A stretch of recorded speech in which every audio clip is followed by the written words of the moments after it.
Hai hai hai, selamat datang di podcast Empower. Balik lagi sama aku, Adelia Amanda. Hari ini kita akan berbincang dengan seorang perempuan yang sangat menginspiratif. Mungkin banyak orang berpikir bahwa sulit untuk menjalankan kuliah di dua tempat dengan jurusan yang berbeda. Wah, cukup menarik kan? Dan dibarengi dengan menjalankan bisnis loh. Wah, sangat menarik menurut aku ya. Terutama bagi perempuan yang dipandang lemah. Padahal pada kenyataannya nggak selemah itu. Dan sumber kita kali ini membuktikan bahwa perempuan juga bisa melakukan hal yang luar biasa. Dimana yang bisa dipandang lemah itu bisa menjadi sekuat itu loh. Kira-kira siapa sih yang bakal jadi narasumber kita hari ini? Kalian penasaran gak sih? Tunggu dulu, tapi sebelum kita ngobrol-ngobrol sama narasumber yang keren ini, teman-teman jangan lupa sediain cemilan favorit kalian ya. Dengerin podcast kita sampai akhir.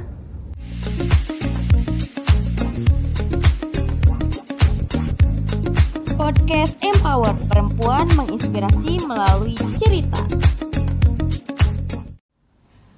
Halo, selamat pagi Kak. Selamat pagi Kak. Sebelumnya kita kenalan dulu kali ya Kak. Boleh. Biar makin sayang. Salah. Biar kenal. Kayak pepatah aja jadinya, tak kenal maka tak sayang. Boleh nih dengan Kak siapa? Baik, halo teman-teman. Perkenalkan, nama saya Nuri Sania Sopiani. Kalian bisa panggil saya Nusa, Nuri atau apapun itu. Saya sebagai mahasiswi semester 1 di Universitas Buana Perjuangan Karawang, sekaligus sebagai mahasiswi di semester 3 di Universitas Terbuka Jakarta. Nah, hobi saya itu biasanya itu membaca novel-novel fantasi gitu atau anime ya teman-teman. Terus hobi saya yang kedua itu berenang. Lanjut, saya anak pertama dari 2 bersaudara, dan sekarang selain kuliah saya juga menjalani bisnis saya, yaitu kos-kosan gitu atau makalar lah. Oke, luar biasa sekali ya Kak Nusa ini. Gimana kabar hari ini Kak? Alhamdulillah baik. Gimana nih kakak juga nih? Alhamdulillah baik. Harus bahagia dong ya Kak, pastinya. Harus banget. Karena kan Kak Nusa ini bakal ngasih tips dan berbagi cerita nyata di podcast Empower pada hari ini. Insya Allah. Ya tentu pasti bahagia ya Kak, apalagi diundang sama Empower nih. Makasih banget nih ya Kak. Iya Kak. Oke, boleh ceritain gak Kak gimana sih sampai bisa ambil atau memutuskan buat kuliah di 2 tempat yang berbeda gitu? Kalau dilihat dari segi belajar perkuliahan itu kan berbeda dengan sekolah ya Kak. Mulai dari tugas dan kegiatan di luar kampus juga bikin capek gitu. Boleh diceritain Kak? Nah boleh. Jadi kita throwback ke belakang dulu deh ya. Kan awalnya dari lulus SMA tuh saya udah menjalanin beberapa usaha, dan itu masih banyak belum fokus kayak sekarang. Kalau sekarang kan fokus untuk ke kos-kosan ya. Nah kalau dulu itu nggak fokus. Jadi saya tuh bener-bener butuh waktu banyak untuk memfokuskan mencari usaha saya gitu. Nah tapi satu sisi saya pengen kuliah gitu. Jadi saya nyari kuliah yang memang tidak mengganggu ke usaha saya. Begitu sebaliknya usaha saya tidak mengganggu ke kuliah saya. Jadi saya cari universitas yang benar-benar fleksibel gitu. Nemu lah nih Kak UT gitu ya. Yang secara kita tahu UT itu kan full online ya Kak ya. Fleksibel tuh bener-bener fleksibel banget, kita yang ngatur dari waktu gitu kan ya. Terus cara interaksinya juga bener-bener pure mandiri gitu Kak. Lalu setelah selesai semester 2 ya, terus saya sudah ketemu usaha yang memang bisa saya fokuskan untuk kos-kosan ini gitu. Saya ngerasa kurang puas di UT. Kayak kurang puasnya tuh kayak kurang adanya interaksi, karena kan dia bener-bener online nih Kak, bukan yang gak ada interaksi sama sekali, cuman saya rasa kurang aja gitu, gak kerasa gitu, gak ada face to face yang setiap hari gitu Kak. Terus gak ada interaksi yang bener-bener kayak kerja kelompok, itu gak ada gitu. Jadi setelah selesai semester 2, saya mutusin untuk ngambil lah kuliah lagi gitu. Awalnya bingung nih jurusan apa ya gitu. Sedangkan jurusan kemarin juga sebenarnya tuh udah pusing banget gitu. Cuman saya masih ngerasa kurang aja. Temulah jurusan yang saya mau, dan ini di daerah Karawang ini adanya cuma di UBP. Masuklah saya ke UBP gitu Kak. Jadi kalau disimpulin alasan Kak Nuri ngambil 2 kampus dan jurusan yang berbeda tuh yang pertama mungkin karena waktu fleksibel, terus yang kedua itu karena ya pengen memperluas relasi gitu kan. Betul. Iya betul. Dan yang terakhir mungkin karena jurusan yang terakhir itu membuat Kak Nuri menarik gitu, pengen masuk ke jurusan itu. Betul gitu. Kak, butuh mungkin ya sebutnya. Terus relasinya kan bisa ya, pasti teman-teman tuh mikirnya kan bisa gitu lewat online, sosial media gitu, relasi belum apa sih nggak harus ngambil kuliah lagi gitu. Betul. Relasinya bisa dari mana aja Iya. ya. Nah yang saya maksud itu relasi di dunia perkuliahan. Saya pengen tahu sistematis perkuliahan secara offline itu seperti apa gitu. Terus kenapa nggak dari dulu aja? Karena dulu itu saya masih memfokuskan, masih mencari usaha apa ya Iya, gitu. betul. Terus dengan finansialnya tidak stabil dulu teman-teman gitu. Luar biasa sekali nih Kak Nuri ini. Nah, kalau boleh tahu kesibukannya Kak Nusa ini buat sekarang selain kuliah itu apa Kak? Nah, kesibukan saya sekarang selain kuliah itu ngurusin usaha saya udah saya jalanin setahun ke belakang gitu. Dari mulai marketingnya gitu, terus komplainan dari si penyewanya, belum lagi nge-briefing teman-teman atau tim saya yang bareng gitu ngejalanin usaha ini gitu. Dan sekarang alhamdulillah saya mempunyai ada 3 timan, 3-5 tim gitu. Ada yang mulai ngurusin dari cleaning gitu, yang belanja, yang ngatur keuangan juga ada gitu. Lalu yang sebagai calo juga ada gitu. Terus selain itu juga kadang biasanya saya juga merambat menjadi MC gitu Kak. Gitu. Terus kerjaan apapun saya lakuin asalkan skill saya mumpuni gitu Kak. Pokoknya apapun itu yang menghasilkan uang pasti digarap sama kakaknya. Betul Kak, yang penting kita memenuhi syarat itu. Iya, betul. Bagus sih. Luar biasa sekali nih Kak Nusa ini. Boleh diceritain nggak Kak, gimana awal perjalanan Kak Nusa buat ngejar karir? Karena menurut aku menarik banget nih Kak Nusa ini bisa memanage waktu antara kuliah dan bisnis. Terus waktu kuliah di 2 kampus yang berbeda. Aku kayak penasaran aja gitu. Gimana caranya buat ngatur waktu demi masa muda karir yang cerah? Pasti teman-teman yang lagi dengerin podcast juga penasaran banget gitu dengerin cerita dari Kak Nusa ini yang pastinya buat jadi motivasi khususnya bagi perempuan gitu. Bolehkah diceritain dari awal perjalanan Kak Nusa dalam mengejar karirnya? Boleh banget, pasti dikasih tahu nih ya. Jadi awalnya tuh kita terompik deh ya ke SD. Dari SD deh. Karena saya memulai sukanya nyari uang tuh dari SD. Mungkin awalnya karena kebutuhan teman-teman. Karena kebutuhan. Dulu tuh gak patut ditiru sih. Dulu saya jual contekan. Lalu saya merambat saya jualan jadi just tip mungkin bahasanya sekarang. Jadi saya tuh biasanya dititipin sama teman-teman karena dulu saya sekolah SD itu dulu kan saya sekolah di Kalimantan Tengah ya, di Palangkaraya. Nah, posisinya tuh ke SD saya itu ke rumah saya itu harus pakai angkot itu sekitar 10 menit gitu, ngelewatin pasar. Nah, teman-teman saya kadang nitip gitu. Nitip BRB dong kan ngelewatin ke pasar gitu. Nah, harga BRB 25.000 saya jual 35.000 gitu. Dengan bayar mereka sistemnya nyicil gitu kan. Masuk ke SMP. Nah, dari kelas 1 SMP tuh mikir lagi nih. Pengen jualan apa ya gitu. Terus kenapa bisa kepikiran jualan? Karena dulu tuh sesimpel saya tuh pengen ikutan OSIS teman-teman. Cuman dari orang tua saya bilang gini, kalau kamu ikutan OSIS gitu, gak bakal ada uang dari mama gitu, gak bakal ada uang dari mama. Nah jadi dari situlah mulai, udah kalau gitu jualan lah. Karena itu sesimpel pengen ikut OSIS gitu. Nah dari situ mulai jualan, niatnya buat memenuhi kebutuhan aja nih ya.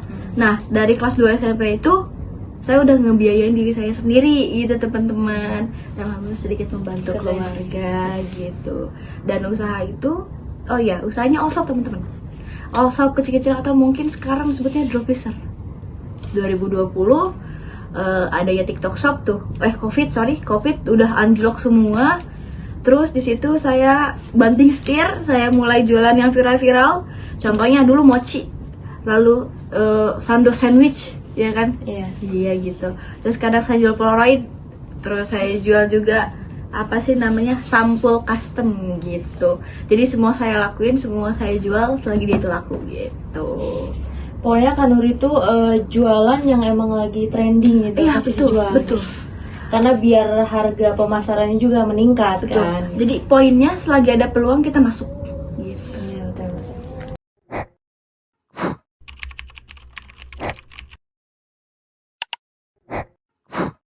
Ada gak sih alasan Kanusa buat ngejalanin kuliah sambil usaha? Terus mungkin ada hal yang buat Kanusa termotivasi buat ngejalanin kuliah sambil usaha gitu. Gimana Kak? Ada, tentu ada, Kak, pasti ada gitu. Nah, jadi awalnya saya ngelakuin usaha ini pengen kuliah gitu. Motivasi saya untuk melakukan usaha ini karena kuliah. Iya. Nah, setelah menjalani usaha sambil kuliah di pertengahan, barulah muncul statement bahwa ternyata usaha sama kuliah saya ini sama-sama menguntungkan atau mutualisme. Contohnya kuliah kan perlu uangnya nih ya, Kak. Iya betul. Perlu uang yang gak sedikit dong.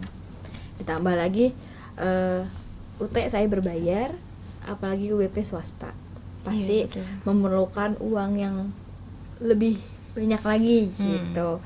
Nah, jadi dari usaha ini hasilnya untuk si kuliah, hasil kuliah ini saya implementasikan terhadap usaha saya ini gitu. Jadi benar-benar saling mutualisme untuk sekarang ya. Pas dulu mungkin mikirnya motivasi saya untuk melakukan usaha ini karena pengen kuliah gitu. Terus kenapa saya pengen kuliah? Ya karena menurut saya pendidikan bagi seorang perempuan itu penting. Iya betul banget Kak. Apalagi di zaman sekarang gitu. Iya. Bener-bener penting gitu, karena agak klise ya, karena sebenarnya perempuan itu bakal jadi madrasah pertama ya kan ya. Iya. Buat Untuk nanti anak-anak, keturunan. iya. Betul gitu. Karena apalagi zaman sekarang tuh orang mandangnya perempuan tuh ngapain sih suka tinggi-tinggi, padahal menurut saya kayak Terlalu patriarki. Iya, gitu. betul. Jadi sebenarnya jangan laki-laki tuh sebenarnya nggak usah berpikir patriarki ya. Iya. Karena kita juga pasti menghargai laki-laki kalau laki-laki menghargai kita. Betul. Gitu.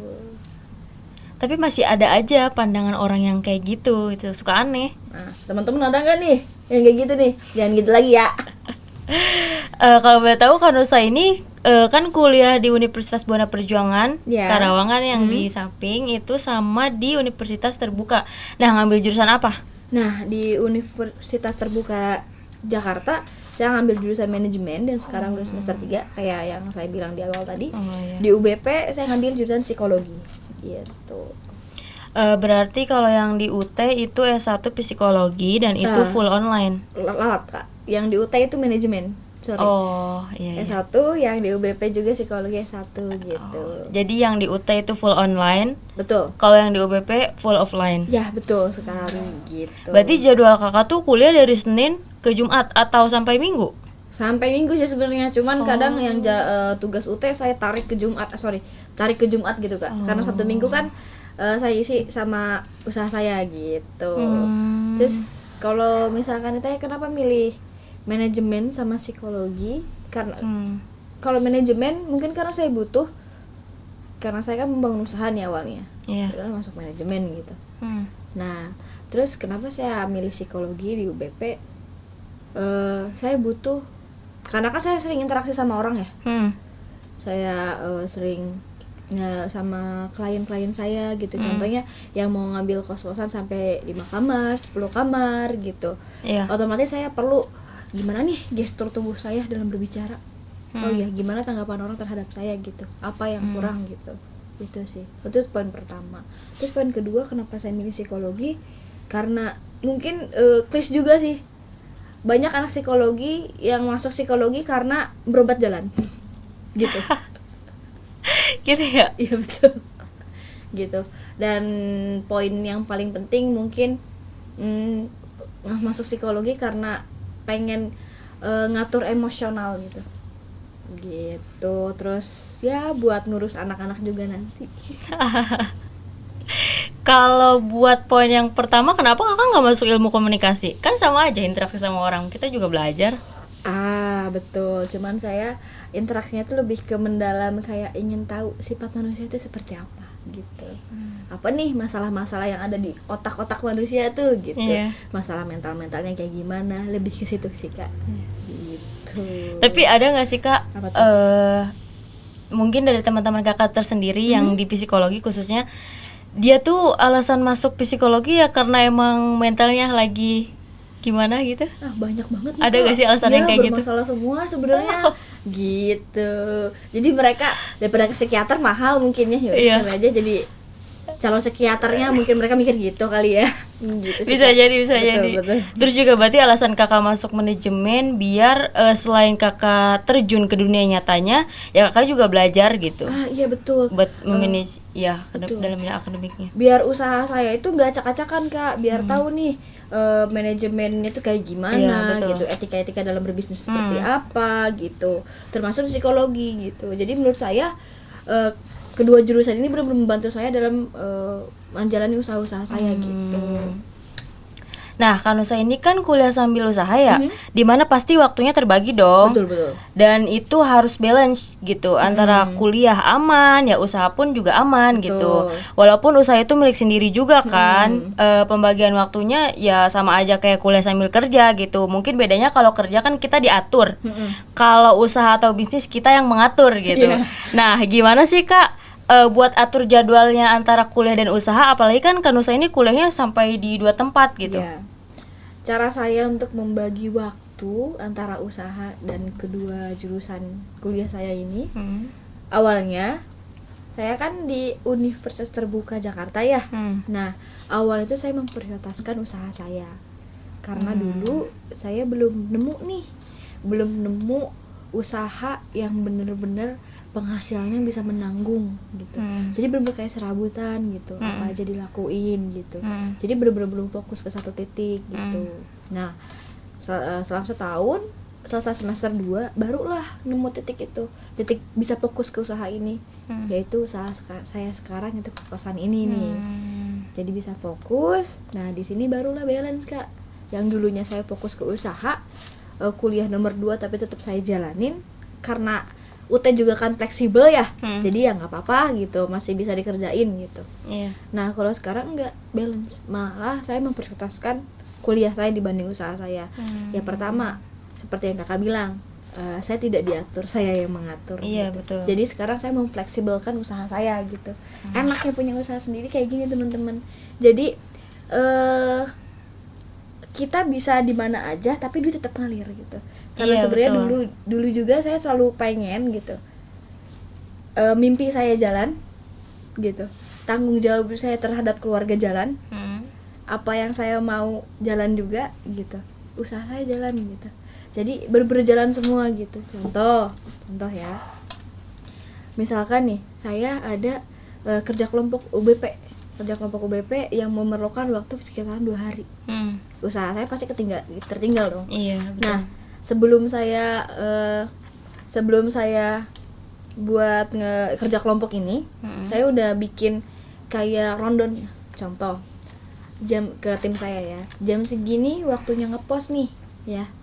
Jam segini waktunya ini gitu. Oh iya, jangan lupa cross check ini. Jadi sebelum saya berangkat saya kasih rundown apa yang harus mereka kerjain. Dari jauh saya cross check gitu. Jadi kuliah saya jalan, usaha saya tetap terpantau gitu. Jadi biar keduanya juga aman. Betul gitu. Contoh saya juga pengen main, saya juga manusia gitu, nggak mungkin kan. Iya. Saya kuliah kerja Iya, nggak betul. mungkin. Pasti ada pengen hahahinya. Butuh hiburan. Betul. Kadang kalau saya pengen healing, sama sayanya ada di mana, usaha tetap jalan gitu. Jadi bener-bener jalan dua-duanya. Saya dimanapun, saya tidur pun usaha tetap jalan gitu. Gitu. Berarti syukurnya impiannya terwujud. Masih sedikit. Tapi menurut saya udah terwujud sih. Soalnya Kanusa ini luar biasa sekali dari Masya ceritanya Allah, gitu. ya, Masya Allah. Gitu aja sih paling untuk cara membagi waktu. Tetap saya memprioritaskan itu sekarang ya, kuliah. Kalau dulu usaha. Karena kalau dulu misalkan ada tugas UT, saya tetap memprioritaskan usaha saya. Kalau emang usaha saya lagi ada urgen gitu. Karena menurut saya dulu kalau saya nggak usaha, uang dari mana untuk kuliah. Kalau sekarang alhamdulillah mulai stabil gitu Kak. Jadi tersusun rapi Betul. gitu. Dan itu perlu waktu teman-teman, nggak bisa langsung instan ya. Perlu waktu, perlu pengorbanan gitu. Waktu tidur kalian, waktu main kalian gitu. Itu nggak bisa kalian dapatin secara praktis gitu, nggak bisa. Tapi enaknya kita yang mengatur, bukan kita yang diatur. Betul. Karena usaha milik kita gitu. Nah, buat kalian yang punya pacar atau sahabat dan mau ngasih gift berupa buket, bisa banget nih langsung beli ke toko Karsa Buket melalui akun media sosialnya, baik di Instagram maupun TikTok. Langsung aja DM ke Karsa Buket. Di sana kalian bisa pilih loh warna atau bentuk bunga dan mungkin barang-barang apapun itu yang mau dijadiin buket sesuai request kalian loh. Untuk tahu lebih jelasnya, kita tonton video ini yuk. Ini tampilan untuk ukuran yang besar.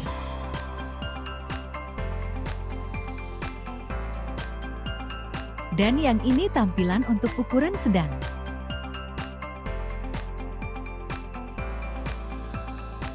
Nah, kalau yang ini tampilan untuk ukuran yang kecil. Kamu mau buket yang pakai crop tail begini? Atau mau yang model lampu seperti ini? Bebas. Proses pembuatan buket yang sangat telaten, karena kami mengutamakan kepuasan konsumen dan memastikan orang yang kamu beri hadiah buket sangat senang menerimanya.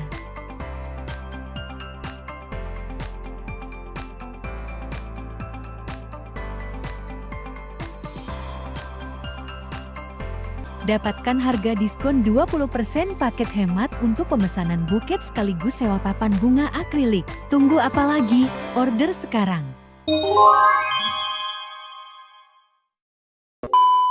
Setiap usaha atau bisnis kan pasti menghadapi tantangan ya Kak. Seberat apapun itu tantangannya harus kita hadapi gitu. Betul. Nah, tantangan seperti apa sih yang pernah Kanusa lewatin dalam menjalankan kuliah sambil usaha? Pasti ada dong. Pasti ada Kak. Ya, pasti. Nah, jadi tantangannya satu-satu deh ya kita bedah. Yang Iya. pertama tantangan usaha. Saya bahas tantangan usaha dulu. Kita khususin ke usaha yang sekarang aja, yang saya jalanin gitu. Nah, tantangan di usaha ini tuh pertama pesaing. Pesaing itu pasti ada Betul. ya. Iya. Cuman ada beda-beda pesaing nih Kak. Ada yang pengen bersaing secara sehat, ada yang enggak. Iya, gitu. betul. Saya pernah ngalamin di satu waktu sistem marketing saya karena ditiru. Nah itu saya nggak ambil pusing, ya udahlah nggak apa-apa, rezeki orang nggak bakal ketuker. Iya, Ya kan? betul. Belum tentu marketing yang saya lakuin di saya itu laku nih, di dia bakal laku, nggak mungkin sama kan ya, karena Betul. audiensnya beda, ya kan, fasilitas yang saya sediain sama dia beda, gitu. Terus yang kedua itu yang paling parah tuh sempat saya kan masuknya tangan kedua ya, kosan ini bukan hak milik saya, cuma saya tangan kedua, saya ngelola gitu. Nah, saya tuh nyewa ke tangan pertama ini ya. Nah, jadi ada salah satu pesaing saya yang nyoba buat kayak untuk mengambil alih gitu Kak. Sedangkan usaha yang saya jalan si gedung ini nih masih hak milik saya. Masih saya yang ngelola gitu. Dia jadi main belakang gitu. Dia berusaha buat ngambil karena mungkin ngelihatnya rame ya, fasilitasnya lebih oke gitu. Tapi cara etika dalam bisnis menurut saya itu nggak baik gitu. Nah, Iya, jadi betul. teman-teman kalau kalian lihat nih orang rame gitu usahanya, tempatnya bagus nih, ambil jangan gitu teman-teman gitu. Karena belum tentu kalian ngambil tempat itu bakal rame juga di kalian gitu. Karena Betul. setiap rezeki orang tuh beda-beda, masa orang beda-beda gitu. Jadi poinnya itu kalau ngejalanin usaha harus lurus teman-teman. Jangan sampai kalian itu matiin usaha orang lain gitu, ngelakuin segala hal cara gitu. Kalian nggak bakal puas, nggak bakal ada kata puasnya gitu. Dan hukum alam itu berlaku untuk di bisnis ya teman-teman gitu. Intinya apa sih, buat ngadepin masalah-masalah kayak gini itu kalian cukup konsisten sama apa yang kalian lakuin, lurusin tujuan kalian, alasan kalian buat usaha ini apa nih. Selagi positif itu bakal terus ada jalannya gitu. Mau dari kiri, kanan, depan, belakang yang ngeganggu gitu ya, ada yang jahat atau gimana, bakal tetap lancar-lancar aja gitu kalau kalian lurus-lurus aja. Asalkan kaliannya juga nggak gitu. Gitu aja sih. Jadi fokus apa yang kita lakuin, fokus usaha kita ini apa gitu, Iya. upgrade semuanya. Yang iri-iri itu pasti bakal kalah sendirinya gitu, bakal Karena capek mungkin sendirinya. tergantung niat juga. Kalau niat kita baik, pasti jalan juga pasti bakal baik. Betul sekali gitu. Nah, balik ke poin kedua, tantangan saya dalam menjalani Kuliah sambil kerja ya, kuliahnya ya. usaha, ya. Nah, apa sih kalau kuliah itu sebenarnya kadang saya tuh ngerasa kalau lagi capek banget nih ya teman-teman, capek banget nih, kayak bener-bener bentrok nih tugas dari UT sama UBP nih. Kadang kalau ada masalah kayak gini, saya suka rehat dulu, diem dulu kalau bentrok gitu. Apalagi kalau tiba-tiba nih saya ngerasa nggak ngerti-ngerti nih sama mata kuliah ini nih. Kadang kan basic ya kalau masalah di kuliah itu. Iya betul. Paling kita nggak ngerti ke materinya, Iya, betul. ya kan, pertemanan gitu. Jadi saya sebenarnya di kuliah nggak ambil pusing sih untuk masalah-masalah, ya udahlah ngalir aja gitu. Kadang yang bikin saya ke distract biasa itu masalah di usaha teman-teman, gitu. Karena menurut saya sekarang kalau usaha saya mati, saya hidup gimana? Jadi bener-bener kalau ada masalah di usaha saya bener-bener bakal fokus gitu.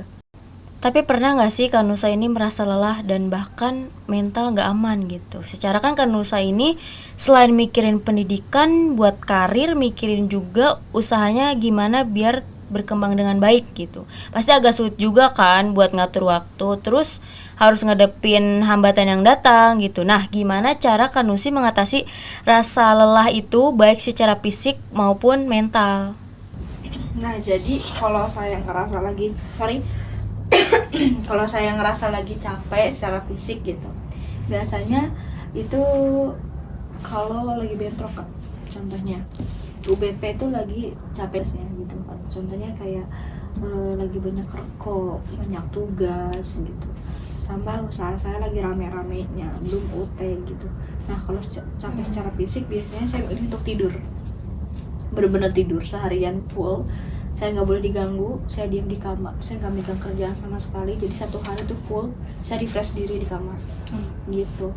Atau yang kedua, cara kedua, saya milih buat jalan-jalan sendiri, kayak nonton sendiri, makan sendiri, gitu. Me time. Ya betul. Kadang kalau me time itu masih capek biasa.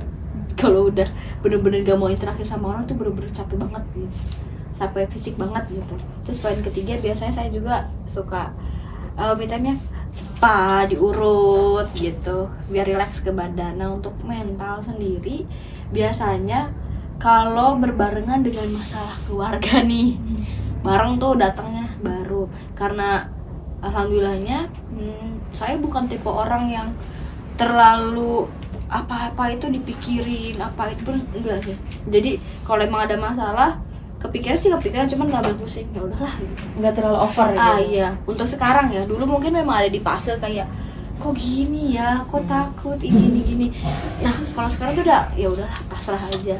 Nah, jadi teman-teman, kalau misalkan kalian memang sekarang nih ya ngerasain kayak kedepannya gimana ya gitu, kok bisa nggak ya kita contohnya bisa nggak ya kita kuliah, bisa nggak ya kita prefinansial, atau bisa nggak ya kita naik tangga gitu. Contohnya kita di tangga 1, bisa nggak kita naik ke tangga 3 gitu. Bisa teman-teman. Kalian cuma cukup fokus ke apa yang kalian lakuin, aksi-aksi kalian, 80% aksi kalian. Nah, hasilnya tuh ngikutin di belakang gitu. Jadi nggak ada yang nggak mungkin sebenarnya. Mungkin emang kelihatan nggak mungkin gitu.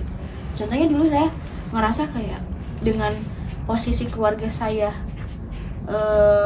maaf nggak punya rumah gitu. Terus kayak makan aja sebenarnya agak susah, belum utang-utang keluarga gitu ya. Terus sekarang ada di titik sekarang itu kayak ngerasa kayak mimpi gitu teman-teman. Kok bisa gitu? Ternyata apa yang saya khawatirin selama ini saya pikirin sampai malam, nangis-nangis setiap malam gitu. Itu percuma gitu. Jadi bakal jadi penyesalan gitu teman-teman. Kalian mending gunain waktunya buat start gitu. Nah, skill ke, nambahin skill apa ke gitu, nyari-nyari peluang ke. Karena sebenarnya kalau saya nggak gitu dulu, bisa jadi saya lebih cepat gitu. Karena kan saya masih ngerasa telat loh, telat dalam melakukan hal gitu untuk mencapai tujuan saya gitu. Karena kayak sedih boleh, asal sewajarnya aja. Jangan berlarut-larut teman-teman.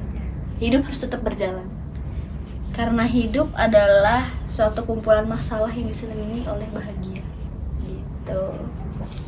Setiap masalah pasti ada jalan solusinya. Betul. Dan setiap kesedihan juga pasti ada kebahagiaan. Betul. Gimana kita cara ngadapinnya aja. Tapi pernah nggak sih Kak ada momen pengen nyerah gitu? Dan hal apa yang buat Kakak mau tetap bertahan? Pasti ada sih Kak, hal yang bikin saya buat nyerah gitu. Itu pas dulu kan nggak mungkin sekarang saya tiba-tiba megang 3 gedung gitu untuk sekolah. Saya dulu cuma megang 3 kamar doang. Itu posisi modal dengan pas-pasan gitu. Itu satu-satunya modal terakhir saya. Saya semuain ke kos-kosan itu 3 kamar dan ternyata itu rugi Kak. Itu rugi dan itu yang bikin saya nyerah aja deh kayaknya gitu.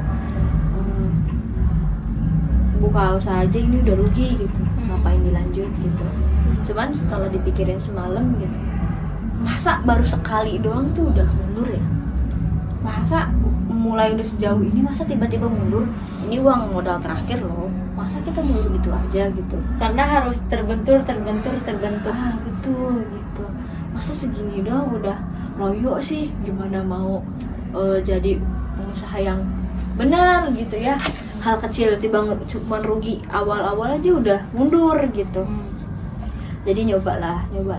Nah di situ sih titiknya. Terus alasan saya kenapa bisa bertahan sampai sekarang dengan segala ujian-ujian yang kerugian itu, belum dari pesaing yang tidak mengenakan itu, belum lagi dari kuliah saya dan lain-lain.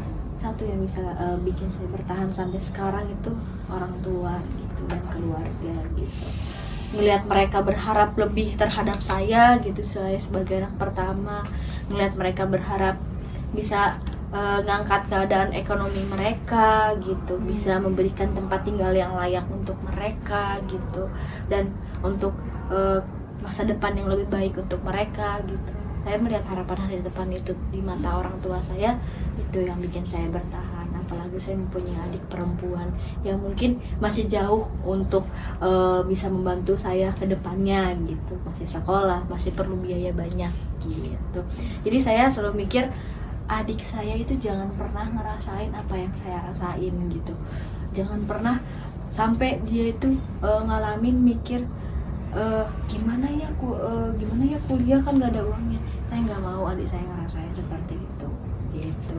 Dan kedepannya juga saya nggak mau orang tua saya itu di masa tuanya tetap nyari uang. Saya pengen ngasih free finansial terhadap orang tua saya gitu. Itu yang bikin saya bertahan. Karena pasti jadi seorang kakak tuh berat juga sih. Aduh betul Kak, agak berat juga sebenarnya gitu. Sebenarnya gini aja mikirnya, kalau orang tua nggak ke kita, ke siapa lagi gitu aja. Apalagi sebagai contoh ya Kak ya, gitu ya. Apalagi kalau jadi anak tengah kayak aku, kayak harus bisa jadi kakak, harus bisa jadi adik juga. Wah, lebih berat sih itu tuh, ngalah ke kiri kanan depan belakang ya. Betul. Nah, usaha apa aja sih yang pernah kan usaha jalanin dari dulu sampai sekarang ini? Nah, untuk usaha apa aja yang pernah saya jalanin ya, di awal kan saya udah ngejelasin yang waktu SMP itu saya jadi dropshipper, ya kan. Dropshippernya cuman kan itu lewat Facebook, WA ya. Lanjut masuk SMA tetap menjadi dropshipper, cuma diselingi arisan teman-teman, saya buka arisan. Lalu selanjutnya saya mulai masuk, misalkan ada makanan viral, saya masuk di situ, saya jualan itu. Terus misalkan ada hal-hal yang viral, pokoknya saya jualan itu. Dilanjut lulus SMA, saya nyoba usaha buka secara offline untuk pertama kalinya itu Noi Sushi. Noi Sushi itu bertahan setahunan sampai tahun kemarin gitu, karena nggak kepegang sama saya. Noi Sushi itu jadi kayak sushi yang serba 2000-an yang sempat viral itu teman-teman gitu. Terus sebelum itu juga saya juga pernah buka Spy Kochi dulu. Spy Kochi itu jadi ngejual kayak chicken pop gitu, chicken pop dipakai saus gochujang Jadi pop ala Korea lah pokoknya gitu. Itu 2 dan itu juga redup. Lalu saya juga pernah nyoba jualan kerudung, brand kerudung dulu di Hijab 26. Lalu saya buka Sapina Hijab 26 juga, dan itu nggak kepegang karena saya kurang konsisten. Jadi kuncinya usaha itu konsisten ya teman-teman. Jadi bukan berarti saya ada di titik sekarang saya nggak pernah ngalamin trial and error, terus nggak pernah ngerasain rasa malas. Saya juga manusia biasa, saya pernah ngerasain rasa malas, saya juga pernah ngerasa saya itu nggak konsisten, sama aja saya juga pernah gagal gitu. Terus selanjutnya saya pernah buka brand juga, kayak Nusa ID gitu, untuk fashion tetap gagal juga gitu. Dan sekarang puncaknya yang kos-kosan ini gitu. Berarti dari dulu juga sering nyobain bisnis lain. Jadi ini bukan yang usaha pertama lain. kali. Jadi emang gagal berkali-kali. Jadi bener-bener nyari satu usaha yang bener-bener cocok yang bisa konsisten gitu. Dan untuk kedepannya juga bakal mulai project baru sih. Nanti ditunggu aja ya. Wah, penasaran banget gak sih? Gitu. Terus boleh lebih diceritain secara ringkes mungkin ya, dari pengalaman Kak Nuri buat jenis dagangnya apa aja gitu. Kan tadi udah diceritain kan, mulai dari makanan, terus hal-hal yang viral-viral dijualin. Mungkin bisa diceritain lebih jelasnya gitu.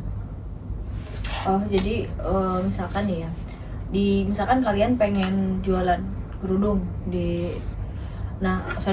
misalkan kalian pengen jualan kerudung.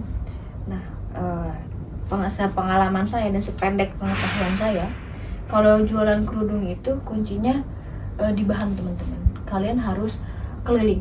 Biasanya saya keliling itu di Tanah Abang. Saya nyari-nyari bahan-bahan yang memang menurut saya oke. Saya pakai dulu biasanya. Lalu saya bikin bordiran sendiri, brand sendiri, saya pasang gitu.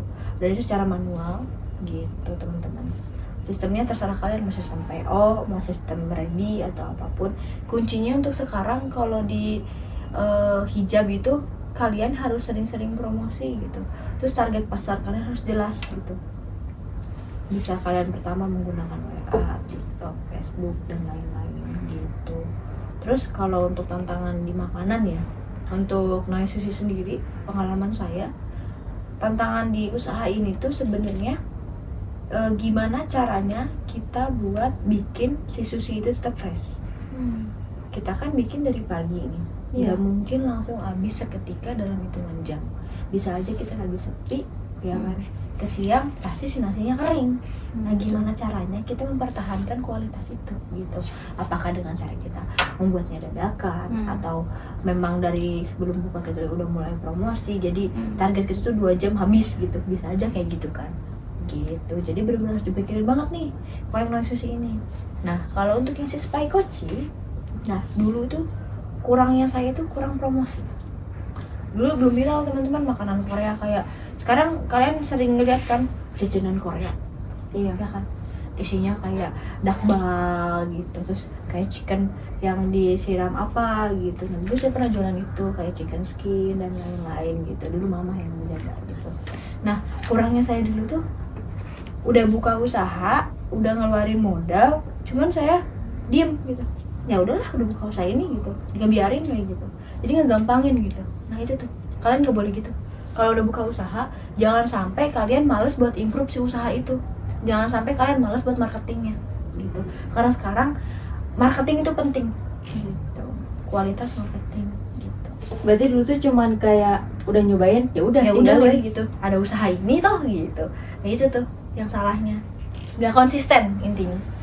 Nah, kalau boleh tahu buat produksian jualan yang makanan itu hasil sendiri? Ya betul. Saya tipe orang kalau memang mau jualan sebenarnya, misalkan nih, saya mau jualan mochi. Nah, saya riset dulu nih, cara bikin mochi gimana ya? Oh, ini bahan-bahan ini. Saya taruh dulu, saya coba bikin. Oke, udah bisa. Saya open PO, langsung tembus nih 1000 pesanan. Saya bikin sendiri. Biasanya kalau emang nggak kekejar, saya narik tetangga dulu tuh buat ngebantuin packing, ya kan, buat ngebantiin beberes. Jadi saya yang ngolah, mereka yang beberes, mereka yang packing gitu. Jadi bener-bener pure dulu tuh saya handle semuanya sendiri gitu. Jadi poin plusnya sampai sekarang makanan yang viral saya bisa bikin teman-teman gitu. Karena dulu saya mikirnya kalau saya mau nyobain hal-hal yang viral, kenapa harus beli? Kenapa nggak kita yang jualan? Kenapa nggak kita yang bikin gitu? Ya nggak sih? Kita makan ya banyak, dapat untung juga gitu. Selagi bisa mencoba. Jadi coba apa yang menurut kalian nggak bisa, coba aja dulu gitu. Jangan takut, mumpung masih muda. Nah, untuk usaha penjualan makanan itu produksi sendiri. Ya betul, produksi sendiri. Nah untuk dulu Spy Coach juga produksi sendiri, untuk Nai Sushi produksi sendiri gitu Kak. Dia beberapa produksi sendiri semua itu untuk makanan-makanan. Dan di usaha-usaha ini biasanya ada tantangan tersendiri gitu, ada pelajaran yang bisa saya ambil gitu. Contohnya di Nai Sushi ini teman-teman, misalkan kalian tertarik bikin usaha kayak non sushi dan mungkin sampai sekarang masih tren ya, kayak sushi yang 2000-an itu masih tren sampai sekarang. Jadi tantangannya itu sebenarnya pertama gimana caranya kalian mempertahankan si kualitas produk itu gitu, karena kita tahu bahwa Noi sushi ini kan dadakan, maksudnya pasti dadakan bikinnya, terus kita pajang gitu makanan yang udah tok jadi gitu. Terus kan gak mungkin dong dalam waktu 4 jam, 3 jam itu bakal habis gitu ya kan, perlu waktu gitu. Jadi gimana caranya si sushi ini tetap fresh gitu sih, itu tantangannya. Terus strategi tempat juga berlaku untuk usaha sushi ini gitu sih. Terus kalau untuk yang Spy Coach ini kurangnya marketingnya gitu. Dulu saya buka usaha, kalau udah buka usaha tuh udah gak konsisten dulu. Jadi kalau udah buka usaha udah, jadi gak saya improve gitu. Ya udahlah, udah ada usaha ini gitu, ngapain di improve gitu. Udah nyoba tinggalin. Iya, males gitu. Nah itu tuh cobaan seseorang yang pengen nyoba usaha itu di situ gitu. Ketika semuanya udah jalan, kalian males itu tuh. Titik kehancuran itu di situ. Gitu sih Kak. Nah untuk hijab sendiri biasanya kalau emang kalian ada niatan buat jualan hijab, yang pertama kalian konsisten untuk promosi di zaman sekarang ya. Yang kedua, kualitas hijab kalian harus bagus, teknik marketing kalian harus bagus gitu. Contohnya misalkan nih kalian tuh pengen pakai sistem marketing kayak nunjukin tapi kayak nggak nunjukin kalian tuh jualan. Nah kalian pakai sendiri dulu aja gitu. Juga teman-teman pada nanyain, kita belinya di mana gitu, kok bisa sih kerudungnya kayak gitu gitu. Kok bisa sih kerudungnya kayak gitu gitu, itu belinya di mana gitu. Sorry agak campur Sunda ya, maaf banget, Sunda habis soalnya. Gitu sih Kak. Untuk pencapaian terbesar yang udah Kakak raih baik di dunia kuliah maupun usaha? Nah untuk pencapaian di usaha sendiri, dari yang tadinya nggak tahu nih mau usaha apa, mau fokusin kemana, dan sekarang alhamdulillah udah tahu fokusnya kemana gitu. Yang tadinya megang 3 kamar kosan, lalu ke 5 kamar, ke 10 kamar, dan alhamdulillah sekarang udah kelola 3 gedung gitu. Itu suatu pencapaian. Dari yang tadinya 3 kamar jadi 3 gedung ya, yang berarti kisaran sekitar total 37 kamar, 37 pintu kamar yang saya pegang untuk kelola saat ini gitu. Terus pencapaian selanjutnya bisa ngebiayain orang tua, keluarga gitu. Terus bakal ada pencapaian selanjutnya, project selanjutnya juga gitu, yang nggak bisa saya sebutin juga sih di sini gitu. Terus untuk pencapaian di kuliah sendiri gitu, mungkin kan saya di UBP baru masuk ya, jadi baru mulai, jadi belum bisa saya bagi nih teman-teman pencapaian saya itu apa gitu. Mungkin nanti kalau di lain waktu bisa saya sharing lagi gitu. Yang bisa saya sharing sekarang untuk pencapaian paling itu teman-teman. kebebasan saya dalam membeli sesuatu. Mungkin saya pengen apa aja saya bisa ngebelinya gitu. Terus dan pencapaian yang paling terpenting adalah senyum orang tua. Nah, gimana awal kakak mulai dari usaha ini dari sisi pendanaannya ya? Apakah sepenuhnya dari dana pribadi atau ada investor yang terlibat? Nah, untuk pendanaan sendiri, tadi kan sebelumnya saya udah ngejelasin selain Dropbizer saya udah mulai buka arisan. Nah, di situ tuh saya mulai buka kos-kosan ini dari uang untung arisan gitu, atau lebih tepatnya tabungan arisan saya di orang gitu. Nah, jadi dari uang arisan itu dulu kisar modal 7 juta. Dan itu saya ngambil 3 kamar. Ternyata kurang. Saya nambah lagi 2 juta, jadi 9 juta total tuh. Itu modal awal gitu. Ternyata rugi gitu. Setelah itu kan seperti yang saya bilang tadi, saya terus putar meskipun rugi gitu. Dan alhamdulillah sampai sekarang. Jadi benar-benar untuk pendanaan itu dari dana saya pribadi, nggak ada orang tua, nggak ada siapa-siapa. Makanya dulu tuh saya ngomong saya fokus ke usaha, makanya saya milih UT yang bisa fleksibel waktunya. Karena posisi dulu saya itu benar-benar lagi nyari modal gitu buat usaha saya yang sekarang gitu. Jadi apapun kerjaannya selagi skill saya mumpuni, saya lakuin gitu. Dan itu bersifat halal. Ya. Gitu. Berarti dari usaha kakak yang sekarang ini pure dari dana pribadi. Betul. Jadi teman-teman, menurut pengalaman saya ya, dan pengetahuan saya juga, kalau memang kalian pengen memulai suatu usaha, pastiin jangan sampai pakai uang pinjaman, terus investor atau apapun itu. Kalian harus pakai uang kalian sendiri dulu gitu, mau kecil mau besar gitu. Jadi misalkan ada suatu waktu kalian gagal gitu, jadi ya udah uang kalian ini gitu. Jadi kalian gak pusing buat nyari ngegantiin yang mana gitu. Kecuali kalau usaha kalian udah bener-bener besar nih, baru kalian bisa nerima investor. Dan sampai sekarang pun saya nggak berani buat menerima investor pendanaan seperti itu. Banyak yang nawarin kayak ya udah nih pakai ini aja mau gini-gini. Saya nggak berani, mendingan sendiri dulu aja gitu. Berarti yang perlu dicatat itu kalau misalkan awal usaha itu nggak boleh Betul, pinjam. betul. Karena kita nggak tahu ke depannya gimana, kita bakal berhasil apa enggak. Betul. Gitu. Boleh ngambil resiko, tapi yang make sense sama kenyataan gitu. Karena kita kan harus lihat jangka panjang. Betul, jangan panjang, jangan kayak jangka pendek. Ya udahlah, mau pakai aja gini-gini. Jangan gitu, kita nggak Nanti tahu juga kedepannya keganti gitu mikirnya. uang sensitif. Betul. Gitu.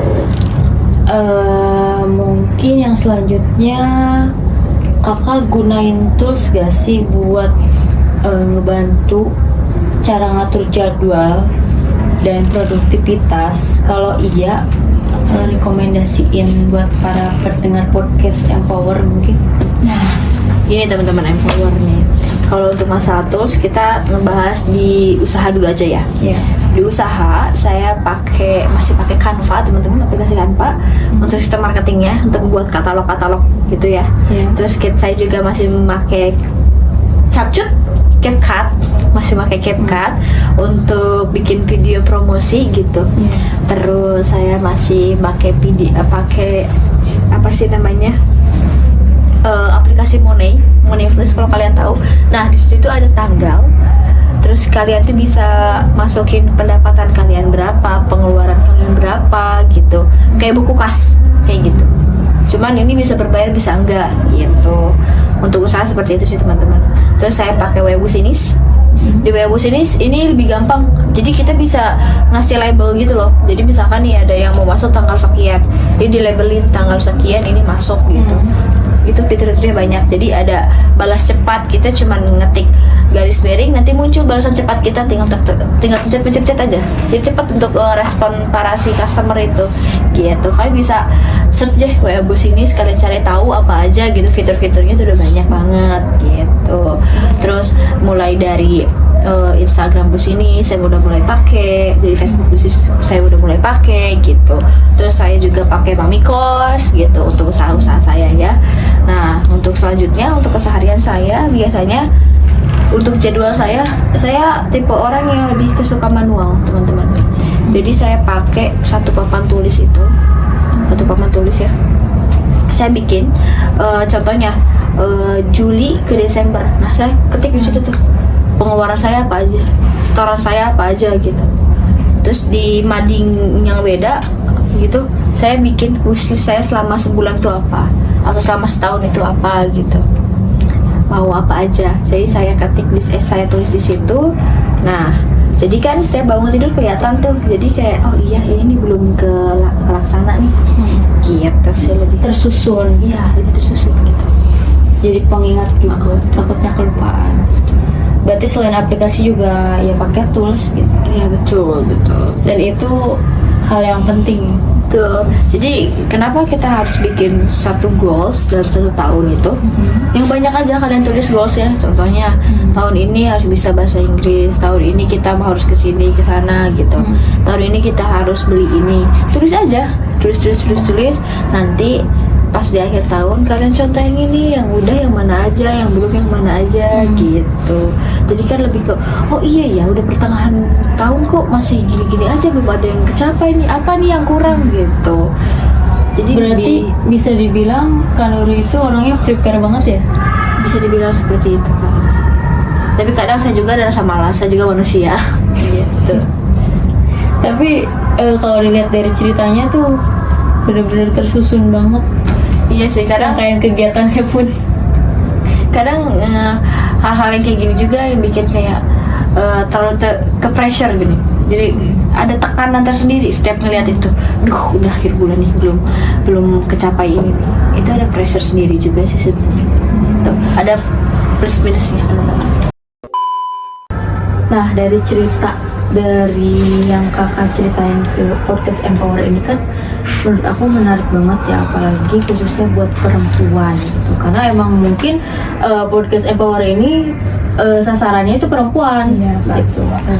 Coba dong kak kasih tips utama bagi para pendengar yang baru mau mulai usaha biar sama kayak kakaknya.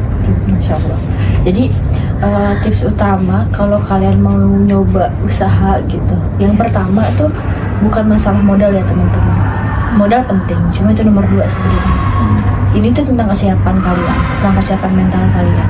Jadi usaha itu bukan, kalian harus tahu gitu pahitnya. Usaha itu nggak selalu melulu untung dan untung. Kalian juga pasti bakal ngerasain kerugian teman-teman. Jadi setiap pemulai usaha, kalian harus pertanyakan ke diri kalian sendiri gitu. Kalian siap menerima untung? Gak mungkin gak ada orang yang gak siap menerima untung, Betul. ya kan? Nah, kalian tanya ke diri kalian sendiri gitu. Siap gak nerima pas ruginya gitu. Jadi sebelum mulai mantepin dulu mentalnya gitu, mantepin dulu hatinya gitu. Nah, bukan berarti di sini kalian juga malah ragu maju mundur buat buka usaha. Selagi ada kesempatan kalian masuk, nanti juga ada jalannya gitu. Jadi kalau emang mau ada niatan usaha, jangan pernah ragu gitu. Mantepin hati, jangan ada kata ragu. Sekali masuk, usahain jangan keluar terus. Selagi tujuan kalian lurus gitu. Jadi tujuan itu penting teman-teman kalau mau mulai usaha gitu. Selagi tujuan kita lurus, positif untuk keluarga gitu, bakal jalan aja gitu, cara sendiri gitu. Niat kita bagus, jalan juga bakalan bagus. Betul. Jadi pas kalian buka usaha gitu, memulai sesuatu, jangan lihat kiri kanan depan belakang atas bawah. Ih si dia mau udah dari di sini nih, ih si ini nih mau udah di sini. Hiraukan Jangan gitu. pencapaian orang lain. Betul, karena setiap orang itu ada masanya gitu, ada rezekinya gitu. Jadi proses kita nggak bakal sama kayak orang lain gitu. Bisa aja sekarang kita ada di tangga ke-1 nih, mereka ada tangga ke-3, bisa aja besok kita tangga 4, ya enggak? Jadi kita nggak ada yang tahu gitu. Jadi gini aja deh, 80% kalian aksi, 20% kalian nikmatin hasilnya gitu. Untuk hasil itu belakangan gitu teman-teman, totalitasin aja gitu. Kalau ngelakuin sesuatu itu totalitas gitu, jangan sampai setengah-setengah. Kuncinya satu, kalian nggak iri dengki, kalian nggak ngeganggu usaha orang, udah simple. Coba jadi orang yang menyenangkan ketika ketemu sama seseorang. Mencoba kelihatan baik ketika bertemu dengan orang baru gitu. Karena saya percaya kalau kita baik ke orang, orang juga bakal baik ke kita guys. Gitu. Kalaupun gak dibalas baik juga ya udah nggak apa-apa. Gitu. Mungkin bisa lewat orang lain. Betul gitu Kak. Gitu sih Kak. Berarti yang pertama itu niat, Niat, terus jangan pernah ragu.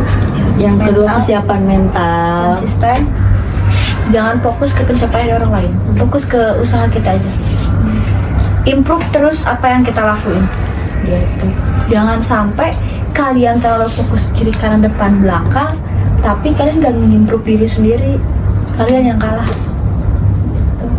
Tapi gimana sih Kak buat ngatasin kita tuh udah terlalu ada di zona nyaman. Zona nyaman dalam artian takut coba lagi karena udah nyoba gitu. Balik lagi ke motivasi Kak. Berarti motivasi kalian kurang kuat. Kalau tetap kalian bener-bener nyaman di zona nyaman itu, terus kalian masih mikir kayak ya udahlah gini aja, berarti motivasi kalian kurang kencang gitu, kurang kuat gitu. Ya kalian masih di zona nyaman bener-bener ya udahlah gini-gini aja gitu. Ya kalian itu bener-bener kurang motivasi sebenarnya. Gitu. Kadang kan orang-orang juga ngelakuin sesuatu pasti ada alasannya dong Kak. Iya, betul. Pasti semua orang juga pengen ada di zona nyaman. Gak mungkin gak mau di zona nyaman. Ngapain tuh udah di zona nyaman? Logikanya kan kayak gitu ya kan. Karena mungkin ada kebutuhan, ada keterpaksaan, adanya motivasi, adanya tuntutan gitu. Jadi dia keluar. Motivasinya sebenarnya nggak cukup menurut saya. Harus ada tuntutan. Karena kalau motivasi doang Iya ya sih, betul. kalau ada tuntutan kan kita dituntut untuk maju. Iya. Kita dituntut untuk kalau jadi zona nyaman. Itu betul. Ya kan? Karena kalau hilangnya tuntutan itu, jadi kita seenaknya aja. Iya betul. Jadi ya udahlah gimana nanti aja. Ya terserah individunya itu juga sih gitu. Karena kan yang ngerasain individunya itu juga. Dan setiap orang berbeda. Betul. Punya wishlist yang berbeda. Mungkin emang dia pengen kehidupan yang bebas atau gimana gitu. Beda untuk pencapaian orang-orang. Kita nggak bisa pukul rata. Kalau lihat dari cerita Kanusa ini, dari pengalamannya entah dari dagang, memulai usaha gitu, itu berarti Kanusa ini udah banyak banget yang ngerasain rasanya terbentur. Waduh, bentur apa nih? Ya namanya juga usaha ya, pasti ada benturan, gak mungkin enggak. Mungkin bahasa ringannya lebam-lebam dikit, udah biasa ya. Yang penting sih selagi kita nggak nipu orang sih aman sih Kak, gitu. Mau segede apapun masalah gitu, jalanin aja gitu.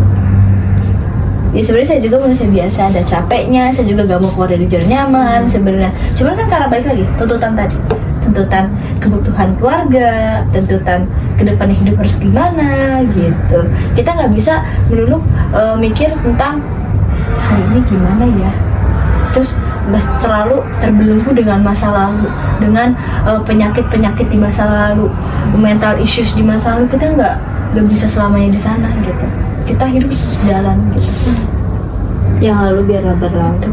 Gak apa-apa ngeliat ke masa lalu, cuman jangan terlalu lihat ke belakang gitu. Karena masih ada masa depan yang harus kita persiapkan gitu. Iya. Karena dikhawatirkan kalau misalkan kita terlalu fokus ke belakang, ya kita tetap di situ-situ aja. Bakal stuck terus kan. Nggak mau bergerak. Betul. Kalau mau kalian nggak bisa nih ngilangin apa yang ada di masa lalu, pengalaman-pengalaman buruk kalian atau mental issues kalian gitu. Gak apa-apa, tetap gak apa-apa kalian ngebawa itu semua. Cuma tetap harus balance sama persiapan untuk masa depan ke depannya gitu. Dan usahain hal yang kalian takutin di masa lalu itu nggak terjadi ke depannya. Gitu. Nah, karena waktu mungkin udah siang ya dari pagi kita ngobrol-ngobrol nih sama Kanusa. Buat nyeritain cerita pengalamannya sendiri gitu di podcast Empower. Mungkin aku pertama mau ngucapin terima kasih banyak. Sama-sama banget Kak, makasih juga nih udah diundang ke Empower ini nih. Ya Allah, Masya Allah. Iya, semoga makanya gak kapok buat jadi narasumber lagi gitu. Mungkin ada yang mau disampaikan lagi nggak Kak di Empower ini? Mungkin pesan atau kesan gitu? Boleh sedikit kali ya? Boleh. Kalau mau nyoba usaha jangan pernah takut ya teman-teman. Coba aja, coba. Tahu kok pasti kalian di pikirannya pengen buka usaha cuman takut gak laku. Pasti laku. Karena konsepnya kalau kita jualan pasti ada yang beli. Jangan pernah takut pokoknya. Jangan pernah takut mencoba. Ah ya, satu lagi. Jangan pernah takut kalau emang kalian benar-benar ada di titik paling bawah, terus kalian ngerasa nggak mungkin buat naik tangga, jangan pernah mikir gitu. Pasti ada jalannya. Selagi kita mau usaha. Doa sama harus berbakti ke orang tua, harus baik ke orang tua, itu kuncinya. Doa orang tua penting. Jangan gengsi. Udah. Dicatat ya teman-teman semua. Mungkin itu aja sih Kak dari podcast kita hari ini, dan ditunggu kedatangan di podcast selanjutnya. Iya, Kak. Say bye dulu Kak. Dadah.